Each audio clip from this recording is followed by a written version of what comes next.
Akhirnya pakar keamanan cyber Pratama Persada menyebut dugaan kebocoran data 44 juta data My Pertamina oleh Bjorka menjadi sinyal genting untuk segera membentuk Lembaga Otoritas Pelindungan Data Pribadi (PDP). Setelah disahkannya Undang-Undang Pelindungan Data Pribadi (UU PDP), diamanatkan agar pemerintah membentuk Lembaga Otoritas PDP yang bertugas mengawasi pengelolaan data pribadi oleh penyelenggara sistem elektronik, baik pemerintah dan swasta agar memenuhi kriteria UU PDP.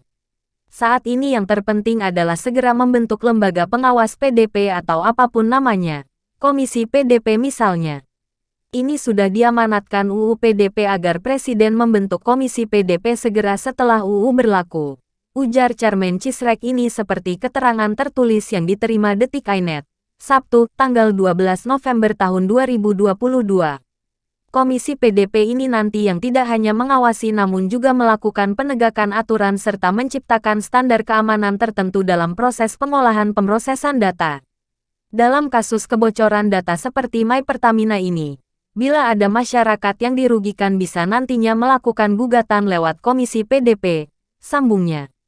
Kebocoran data 44 juta data My Pertamina diumbar oleh Bjorka di forum situs Brichat.to yang isinya terdiri dari nama, email, NIK, NPWP, nomor telepon, alamat, DOB, jenis kelamin, penghasilan, data pembelian BBM, dan data lainnya.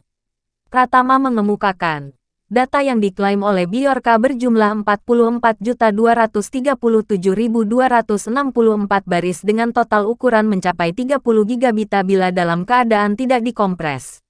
Data sampelnya dibagi menjadi dua file yaitu data transaksi dan data akun pengguna. Ketika sampel datanya dicek secara acak dengan aplikasi Get Contact, maka nomor tersebut benar menunjukkan nama dari pemilik nomor tersebut. Selain itu dicek NIK lewat aplikasi Dataku juga cocok. Berarti sampel data yang diberikan oleh Bjorka merupakan data yang valid.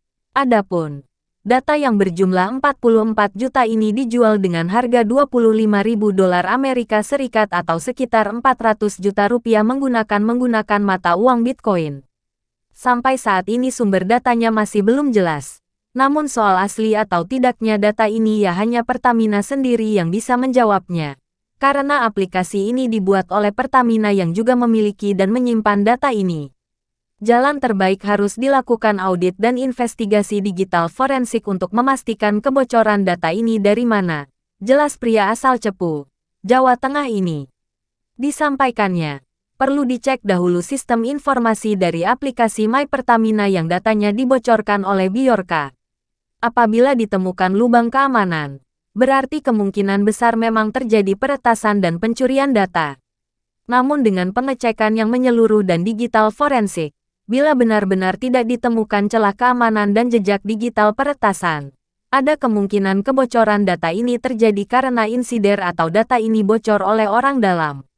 Bila benar ini data My Pertamina, maka berlaku pada pasal 46 UU PDP ayat 1 dan 2, yang isinya bahwa dalam hal terjadi kegagalan perlindungan data pribadi maka pengendali data pribadi wajib menyampaikan pemberitahuan secara tertulis, paling lambat 3 kali 24 jam. Pemberitahuan itu disampaikan kepada subjek data pribadi dan Lembaga Pelaksana Pelindungan Data Pribadi (LPPDP). Pemberitahuan minimal harus memuat data pribadi yang terungkap, kapan dan bagaimana data pribadi terungkap, dan upaya penanganan dan pemulihan atas terungkapnya oleh pengendali data pribadi, tuturnya. Melihat kasus ini, menurut Pratama, Presiden Joko Widodo, Jokowi, harus segera membentuk Lembaga Otoritas PDP.